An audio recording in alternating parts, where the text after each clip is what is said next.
This is on the 10th chapter of First Kings. And Elijah has just now taken care of all those prophets of Baal.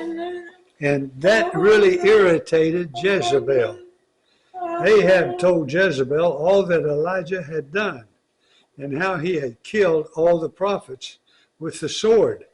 Then Jezebel sent a messenger to Elijah saying, "So may the gods do to me, and more also, if I do not make your life as the life of one of them by this time tomorrow." Then he was afraid, and he arose and ran for his life, and came to Beersheba, which belongs to Judah, and left his servant there. But he himself went a day's journey into the wilderness, and came and sat down under a broom tree. And he asked that he might die, saying, "It is enough. Now, O Lord, take away my life, for I am no better than my fathers." And he lay down and slept under a broom tree. And behold, an angel touched him and said to him, "Arise and eat." And he looked, and behold, there was at his head a cake baked on hot stones, and a jar of water. And he ate and drank and lay down again. And the angel of the Lord came again a second time and touched him and said, "Arise and eat, for the journey is too great for you." And he arose and ate and drank, and went in the strength of that food 40 days and 40 nights to Horeb, the mount of God. Then there he came to a cave and lodged in it. And behold, the word of the Lord came to him, and he said to him, "What are you doing here, Elijah?"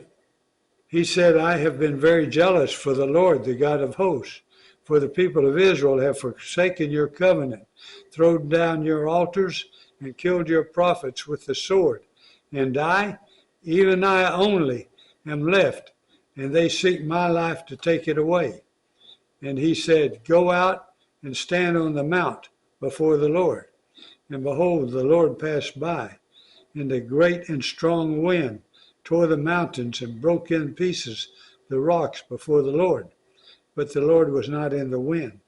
And after the wind, an earthquake. But the Lord was not in the earthquake. And after the earthquake, a fire. But the Lord was not in the fire. And after the fire, the sound of a low whisper. And when Elijah heard it, he wrapped his face in his cloak and went out and stood at the entrance of the cave. And behold, there came a voice to him and said, "What are you doing here, Elijah?" He said, "I have been very jealous for the Lord, the God of hosts, for the people of Israel have forsaken your covenants, thrown down your altars, and killed your prophets with the sword. And I, even I only, am left, and they seek my life to take it away." And the Lord said to him, "Go, return your way to the wilderness of Damascus, and when you arrive, you shall anoint Hazael to be king over Syria. And Jehu, the son of Nimshi, you shall anoint to be king over Israel. And Elisha, the son of Shaphat of Abel Meholah, you shall anoint to be prophet in your place. And the one who escapes from the sword of Hazael shall Jehu put to death, and the one who escapes from the sword of Jehu shall Elisha put to death. Yet I will leave 7,000 in Israel, all the knees that have not bowed down to Baal, and every mouth that has not kissed him."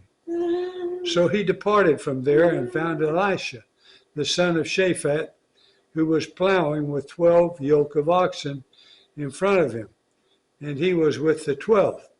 Elijah passed by him and cast his cloak upon him. And he left the oxen and ran after Elijah and said, "Let me kiss my father and my mother, and then I will follow you."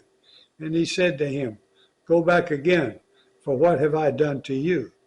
And he returned from following him and took the yoke of oxen and sacrificed them and boiled their flesh with the yokes of the oxen and gave it to the people, and they ate. Then he arose and went after Elijah and assisted him. All right. That's the 19th chapter of 1 Kings. And now we're going to Jeremiah, and today we're going to be in the 10th chapter of Jeremiah.